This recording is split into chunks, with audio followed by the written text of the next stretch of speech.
What's going on, guys? Jacoborth back here with another video of Jacob's Life in Vegas. Hoping everybody's life is doing great today, because I know mine is. And I'm coming to you guys today with a real estate update video.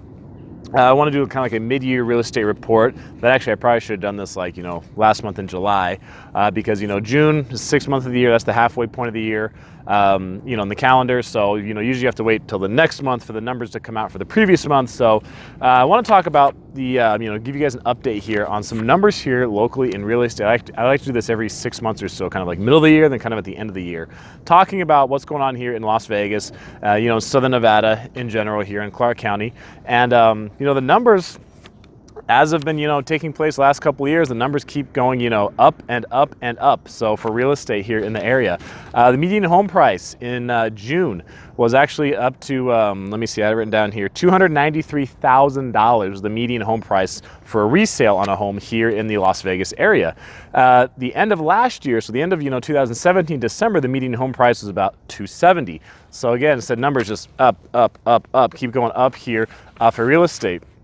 Now, the big question a lot of times is, numbers keep going up. People, especially the doom and gloom type of people, love to say, that, we're going to hit, we're creating another bubble, we're going to come crashing down soon, although hardly anyone ever gives a time when they think a crash is going to take place.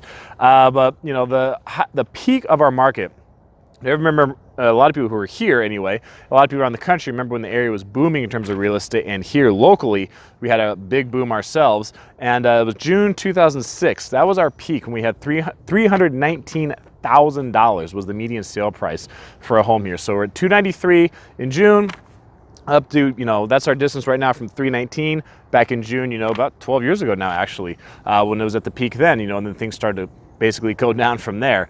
So, are we right next to another bubble? Are we, right there at the peak of it? I'll put a couple articles down below from the Review Journal. There's some interesting articles if you want to read, talking about how, people don't think we're at the bubble yet, because, we're not even at the point where we were during our peak prior to this. And the other thing to remember too is that, you also have to adjust for the dollar amount, how much a dollar is worth, because, a dollar today is not worth the same amount that it was 12 years ago when we were at the peak then. So, it's not just, say, once we hit 319 again or something like that, it's, it's an even number, because it's not, because 12 years difference, there's a change in the value of the dollar in about 12 years time, okay? That definitely takes place. So you have to adjust for that amount as well.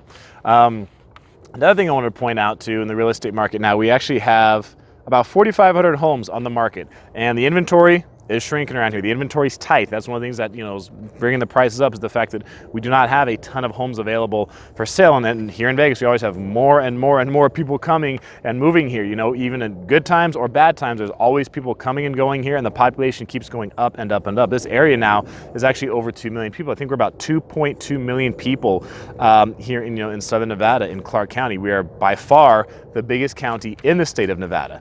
And, the population keeps growing. Obviously, we need more houses to be built, and, prices keep coming up. It makes it hard for people, more challenging. When you make an offer on a home, you don't have a lot of time to think about it. You got to make, if you like a home, you pretty much have to make an offer. From people I've talked to, others in real estate, they're like, you have to put in offers. If you think you like it, put in the offer. If you get it, take it, because someone else is going to take it right away if you don't. That's how hot the market is right now. And also new homes that have never been sold before, brand new homes, are actually making up about 25% of the market right now. So if you want to buy, you better be ready. You better be prepared, okay? If you're selling right now, you're in a good spot, because prices keep going up and you can hang on for a while. And if you want to sell your home, if it's priced right, 15 to 30 days, it'll be done. Like 15 to 30 days, if your home is priced right, it'll be sold. Some people are trying to hang on to get more money than, their house may actually be worth. That's always going to happen. But if it's priced appropriately, it'll be gone, in 15 to 30 days.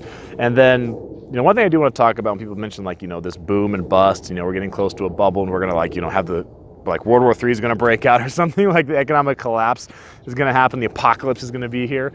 I did a video earlier in the year about, I think it was 8 reasons why Las Vegas real estate will not crash in 2018. And I still stand by that. I do not think we're going to have a crash here between now and the end of 2018. One person who's been in real estate for a long time here in the area told me they think towards the end of 2019, things will start to go down, unless the government starts to loosen the, lending criteria like they did before. Then you start getting into people who, are getting loans that probably shouldn't, then you can keep prices going up for a while, but obviously that's not good for an economy long term. And we've seen the effects of that before.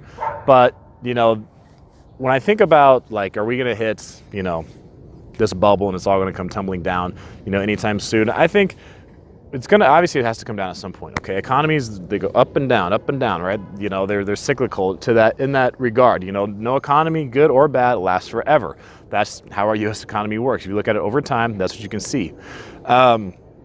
You know, somebody had mentioned one time though that in that video I did before earlier in the year that, like, you know, millennials don't remember the downturn. They don't remember the crash happened before.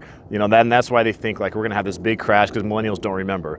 That's something that I really, really disagree with, okay? You take the millennial age range or the millennial bracket, you know, say it's generally around 1981 to about 1996, okay? If you're one of the older millennials, say you're born in 81, okay, when things started to go bad in 2006, and really they didn't really hit a lot of people to 2008, 2009, even 2006, you're 25 years old at that point. You know, you're maybe in college still, or you're just finishing, or you've just started work, and you remember coming out in that economy and how bad it was for a lot of people to try to get a job. Say you're 27, 28 at that time, you know, your parents have lost the home. Right, the home you were in, you grew up in as a child. A lot of them, people saw their parents lose that home in a short sale or a foreclosure, and it's gone. Like, they remember that. Even if you're a younger millennial, think if you're a younger millennial, you're the youngest, you're born in 96. 2006, you know, things are starting to taper off and they're starting to head downward. Even so, 2006, you're 10 years old. You can remember being 10 years old. And then if you're 12 or 13, a few years down the road when things really went bad, you know, you remember you're the one there too. You're a kid packing up boxes, right? You may not understand what's going on. You don't understand that mom and dad lost their job and, you know, or their hours got cut, or they had to take a pay reduction. That's why you're having to move in with other family members. That's why you're having to live in an apartment now. But you remember that as a kid. You know, so even the youngest millennials were like teenagers when this happened. You don't just forget that. So I don't think, that's part of why I think it's not gonna hit as hard this time when it does go down, is because a lot of millennials, they do remember that. They remember losing the home that they grew up in as a kid and seeing their parents move out of it. So I don't buy the logic, you know, the opinion I should say, that millennials don't remember the recession. I think a lot of millennials do remember the recession.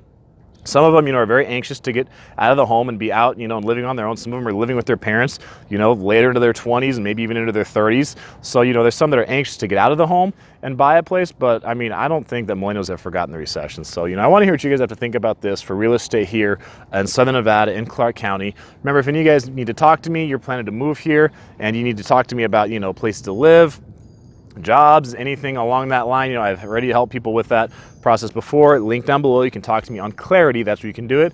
If you want to join Patreon, link down below to join Patreon as well. You can go over there, check out some other content. I'm releasing videos over there actually ahead of time before I even release them here on the channel, so you guys can get those at first glance. I do live hangouts over there as well. I'll have some other videos in the future that I'm just gonna be putting on Patreon. So join Patreon, talk to me one-on-one if you need help. Thanks for watching this video, guys. I'm Jacob. This is My Life in Vegas.